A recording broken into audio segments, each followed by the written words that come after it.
Welcome back to At the Mic with Michael Schumacher, brought to you by JR's Oasis. It's more than a fuel station, more than a convenience store. It is your one-stop travel shop on Fox Sports Radio, 101.5 FM, 1570 AM, KVTK, Vermilion and Yankton. And we're talking Bloomfield Bees track and field as they get ready to head to state. And we're talking with Ty Freeman. And Ty, how you doing today? Good. Well, that is good to hear. And so I tell you what, for people that don't know you, just take a moment to introduce yourself. Tell us a little bit about you, your family, hobbies, interests, anything like that. I'm Ty Freeman. I like to run for the most part. Not my favorite thing to do, but my main hobby pretty much is just I'm a mechanic here in town. I've been one for 4 years now, and been in my family for 3 generations, so I'll just pass it down. It's in my blood. And other hobbies I got is I hunt whenever I have free time. I like to fish sometimes too, but just like to keep myself busy with anything I can. All right. And you said you're a mechanic? I am. All right. So like auto mechanic, or do you work small engine repair, or what kind of mechanic? Auto and diesel. Auto and diesel in Bloomfield? Mm-hmm. All right. Well, I mean, we might as well shout out the name of where you work. Bloomfield Tire and Oil. Bloomfield Tire and Oil. Okay. All right. Well, excellent. So that's a 3rd generation, you said? Mm-hmm. Well, that's exciting. Is that something that you're looking to then continue on after high school? Yep, I'll be going to Northeast Community College for diesel tech. All right. Wow. That is awesome. Now, of course, you still have another year of school yet, and, you've been running. Like you said, maybe running might not be your favorite thing, but you seem to do it well enough that you keep doing it, and you're one of the fastest ones in Nebraska, at least in Class D, especially in the 3,200 meters. When did you know that you were good at running? Really last year. Freshman year I started to notice it pretty good, and then last year I started getting PR after PR, and finally seeing my name on that leaderboard in that top 10, and that's what made me think this might be something worth my time to try. So I started to run a little bit more, trying to make more time for it through the summer, go to conditioning every morning, and then just this year hitting these hard practices, making me just faster throughout the year, and then seeing my name number 1 on that leaderboard, I knew that's when I knew I had something.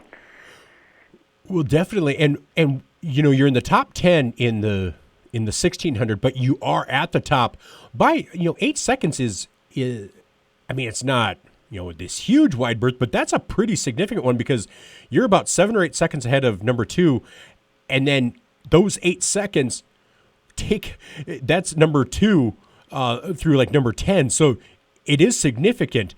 What do you think that difference is? What do you think that you have that makes you so good in that second 1600?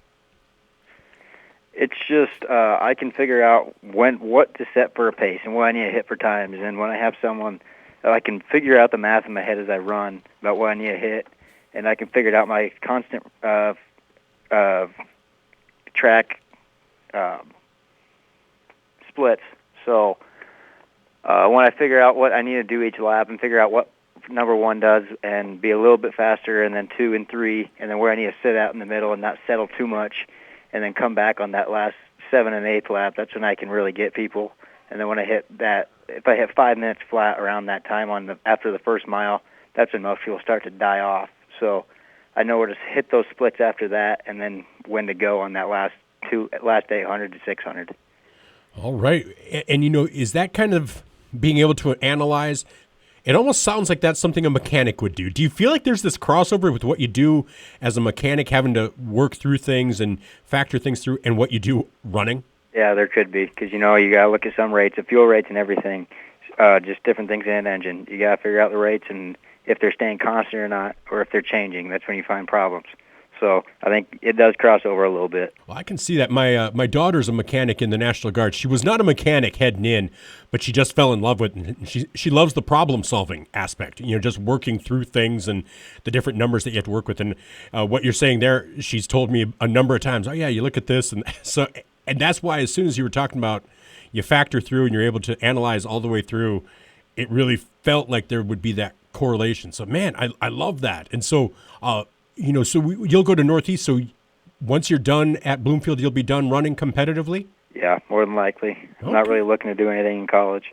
Okay. Well, yeah, I mean, I understand because, if your future goes through Northeast, I mean, you kind of know what you want to do. You would just be you'd be going somewhere to run just to run rather than for the schooling, wouldn't you? Mm-hmm. Yeah, no, I totally understand that. Now, do you think running is something that you'll continue to do non-competitively after high school? Yeah, probably. I'll be doing some 5Ks probably. Maybe come back with my coach and run some 5Ks after high school. All right. Well, that'd be awesome. Well, I tell you what, we're going to talk about the state track meet coming up, but I always like to ask some icebreakers. You willing to answer a few? Yep. All right. One final meal. What would you have? Chicken Alfredo, probably. All right. Made by anyone specific or from somewhere specific? No, Olive Garden, probably, actually. Olive Garden. All right. That does sound... And you get the breadsticks to sop up the Alfredo then? Mm-hmm. All right. That's perfect. Now, would you get dessert? No. No. Just as... It's endless Alfredo, right? Mm-hmm. Okay. Perfect. Now, you could see any three musical artists from throughout history, so living or dead, live in concert. Who would you choose to see? George Strait, probably. Okay. Brooks and Dunn, and Nickelback. Okay, Nickelback's a little different than that, but I like it. I like it. Some old school country.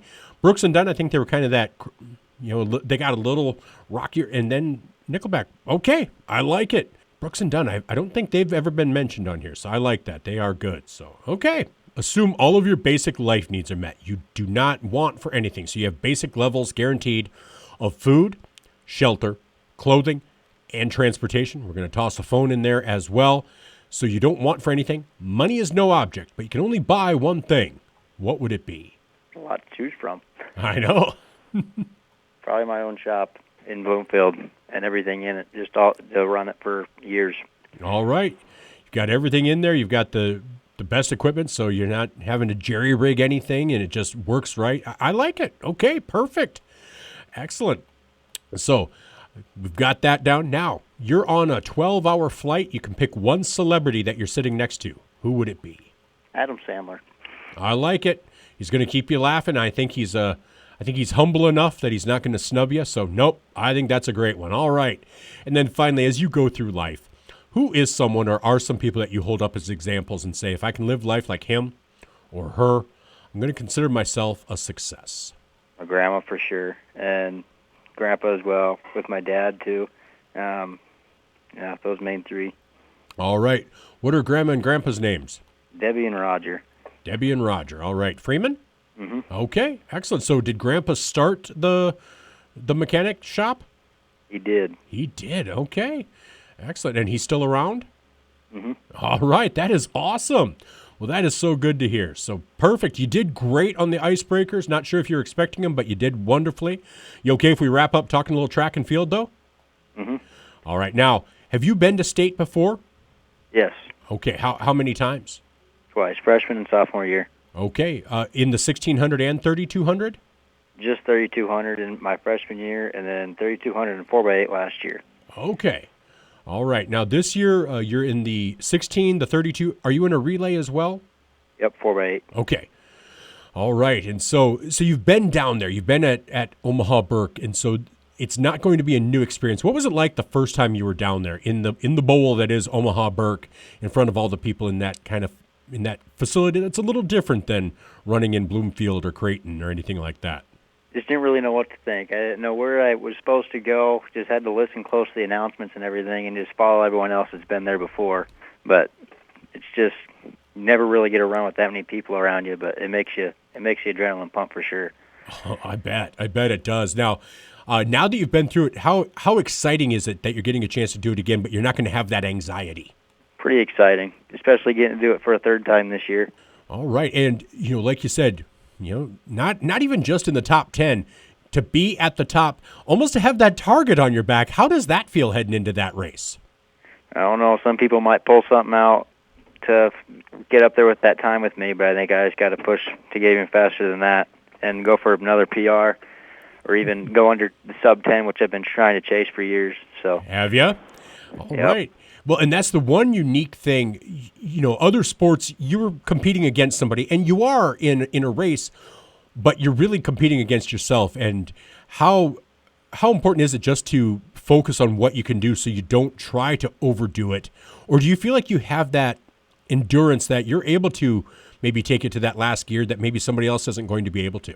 I think I do have that endurance sometimes, especially when you got these bigger races, there's more that come with it at the finish. So if I really need to find that last gear, I think I can. All right. And so what do you do over the next few days just as you get ready for the state meet? What's your focus in practice and then throughout the day to make sure you're at the peak heading down there?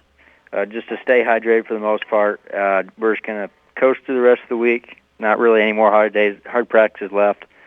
And as Coach Santiago would say, hay's in the barn. So you're about at the best you're going to be this season. So just coast through the rest of the week and try to stay healthy. All right. Well, Ty, I just want to say thank you so much for taking the time to talk to me today. Really appreciate it. Best of luck down there. Best of luck in the 16, in the 32, and in the relay. And since you're a junior, maybe we'll get a chance to talk next year if you're okay with that. Yep. All right. Best of luck, man. Thanks so much. Thank you. Yep. Bye. Bye-bye. And that was Ty Freeman of the Bloomfield Bees track and field team. He'll be running down at state in the 1,600 meter, the 3,200 meter, and the 4x800-meter relay. Well, if you would like to support our Bloomfield Bee conversations, our Bee Banters, if you will, you could give me a call, 605-661-5858. I'd be talking about you. We would have done an intro that mentioned you. We talked about you now. We'd run an ad after this ends. And you'd be applied to every Bloomfield conversation. So I've talked with Ty Freeman. I had a conversation with McKenna Lavelle, with Miley Pinkelman. I had those conversations with the Bloomfield girls basketball. We talked Bloomfield football, some Bloomfield Crofton wrestling. You'd be a part of all of those. So if that sounds like something you'd like to support, getting some of these interviews to air, we'd love to talk with you. Again, 605-661-5858. Right, we'll be back with more. This is At the Mic with Michael Schumacher, brought to you by JR's Oasis. More than a fuel station, more than a convenience store. It's your one-stop travel shop on Fox Sports Radio.